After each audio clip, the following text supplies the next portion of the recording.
Alrighty, class, let's talk about color. And we're going to talk about the three main color spaces that you'll encounter when you're processing your raw images. And to help us in those illustrations, we're going to turn to these two fine boxes of Crayola crayons. We have one that's 64 crayons in it and another one that has 96.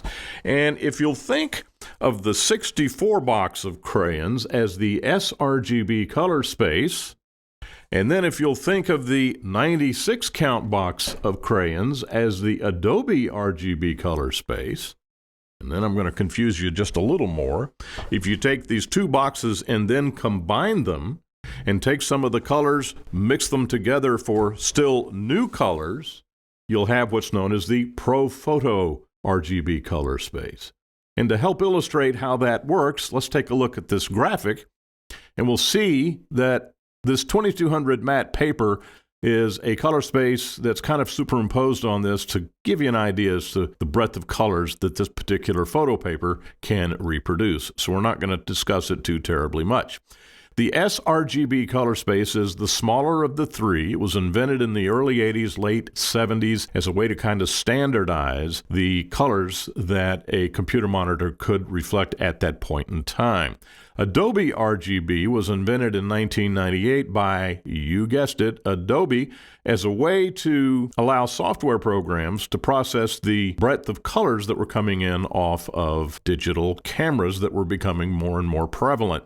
The ProPhoto RGB color space is huge, and it comprises almost about 85% of the visible light spectrum, as we can see here. This little egg-shaped thing that's sitting at the bottom of this triangle composite is represented as the visible light spectrum the human eye can pick up. Now, most color monitors these days, in fact, just about all color monitors, can capture and reflect the sRGB color space. In fact, it's the default color space whenever you convert something to a JPEG format. Adobe RGB, being a larger color space, means that the color monitors that can capture and display this color space are, for obvious reasons, more expensive. Now, there are color monitors, $350, that can reproduce the Adobe RGB color space, but they're inexpensive by comparison. They're not going to be terribly stable from a color standpoint. So if you want something good that's going to approximate most of the Adobe RGB color space, you have to spend starting about $700–800. And I've seen them as expensive as $12,000 in the medical profession. But if you go up to between $800 and $1,500, you'll get a very, very good monitor that'll reflect 90 to 100% of the Adobe RGB color space, and you'll have a very, very good monitor indeed. There are no monitors that can reflect the ProPhoto RGB color space. It's just way yonder too big. So that's the thumbnail sketch of the color spaces. Let's now look at another utility that will help us connect all these dots and make some sense out of what you've learned so far. And if you're on a Mac, there's a handy little utility that's on here, and we come down to the Applications folder, click on it, and scroll down to the Utilities. There'll be an app in here called Color Sync Utility. Click on that, and we see this 3D graphical representation of the color spaces. And I'm going to go up here and just clear this. And of course, this is sRGB, and as I mentioned, any computer monitor can give you the colors that are located in this color space. Now we're going to go up from there and go to Adobe RGB, and we can instantly see that it's physically larger. It carries more colors. So let's take this and hold it for comparison. We'll create a wireframe for reference, and then we'll take sRGB and compare the two. And we can see immediately that the Adobe RGB color space contains all of the colors in sRGB and then some. Okay. Now, let's go to Adobe, clear the comparison. And now for the ProPhoto RGB, look how large that is. It's enormous. Again, representing about 85% of the visible light spectrum. So we're going to take this, hold it for comparison, and then put the Adobe RGB inside. And so you can see that all of the Adobe RGB color space fits inside the ProPhoto color space. It's all encompassed in there. And then look at sRGB. Certainly everything in sRGB fits in the ProPhoto color space. So what does all this mean to you from the standpoint of processing your images? Well, let's take a look. Reduce this, and then we're going to go to a program called DxO Optics Pro. Now, this is my primary RAW converter, and we'll go through this program in detail in a future lesson, but just so that you can connect the dots and learn exactly what all this means, notice here we're setting up our export dialog box, and we have TIFF designated, non-compressed TIFF, 16-bit, full size, meaning it's not compressed at all.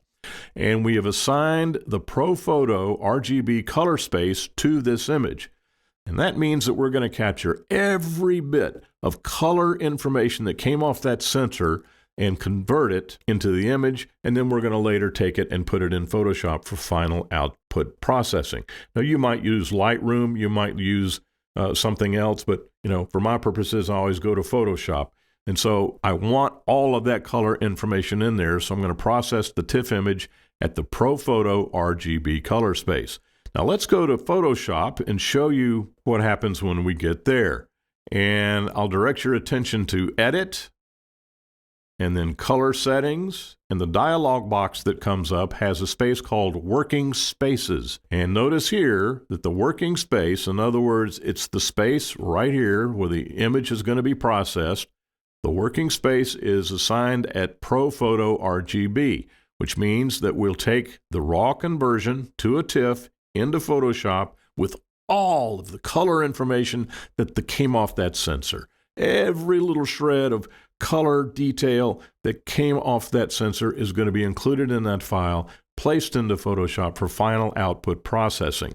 Now, since I have you here in this dialog box, I may as well direct your attention to the gray setting under working spaces, and just set this at gray gamma 2.2. Your black and white images will look a lot better if you'll do that. Now, color management policies. You want to set this to preserve embedded profiles, not convert to working RGB. You want to preserve embedded profiles. Let's say you have an image that was shot with a simple point and shoot, and Grandma wants you to enlarge this image so that she can have a picture of the family on her dressing table. And you take the image out of her point and shoot. It's an sRGB JPEG, and that image will never have more colors in it than are represented by the sRGB color space. But you still want to capture everything that her camera was able to capture, so we're going to put it inside the ProPhoto RGB color space. Think back to our previous display when we had that 3D model that showed that the RGB color space fit inside the ProPhoto RGB color space. We're getting every shred of color information that camera can process. So you want to preserve embedded profiles for RGB, CMYK, and also grayscale. Now, for you Lightroom users, let me show you something you may or may not be aware of when it comes to exporting your image. Now, we've got this image of El Capitan in Yosemite National Park. We've done our adjustments on it. We're ready for it to proceed to the next step in processing. Notice here it is a RAW file, so we need to put it either as a TIFF or a JPEG. I would strongly encourage you not to convert it to a DNG. That's another conversation, but a TIFF or a JPEG is 99% of what people do. So we come over here, we click on Library, we come down and click on the Export tab, and we get the dialog box that comes up. You'll see here where JPEG has the default color space assigned to it as sRGB, and that's as it should be. That's correct. Now, if you wanted to export it as a TIFF, look what Lightroom does. We come down here, we click on TIFF, and it exports it as ProPhoto RGB color space with no compression, 16-bit TIFF image, which you can then put into Photoshop, you can put it in Luminar, whatever it is you want to do to it from this stage. But the point is that Lightroom knows that if you're going to convert this to a TIFF, it needs to be in the ProPhoto RGB color space because, again, it's capturing all of the colors that are in this raw file. So there you go. Understanding the color spaces is really going to help you when you do your processing. Now, what's the next step? Okay, you're going to put it into Photoshop, you're going to put it in Luminar, you're going to do other things to it as a TIFF in the ProPhoto RGB color space. Now, once you've done all those adjustments and you export it into sRGB, when that conversion process completes, you're going to have a much, much higher quality JPEG as a result. It's the old saying, garbage in, garbage out. You've heard that. So you put the highest quality image into the sRGB conversion process, you're going to get much, much better results out the other end, thereby making your image look much, much better than it might be with a different color space. So there you have the 3 color spaces. Definitely concepts you need to understand in order to get the highest quality results out of your processing.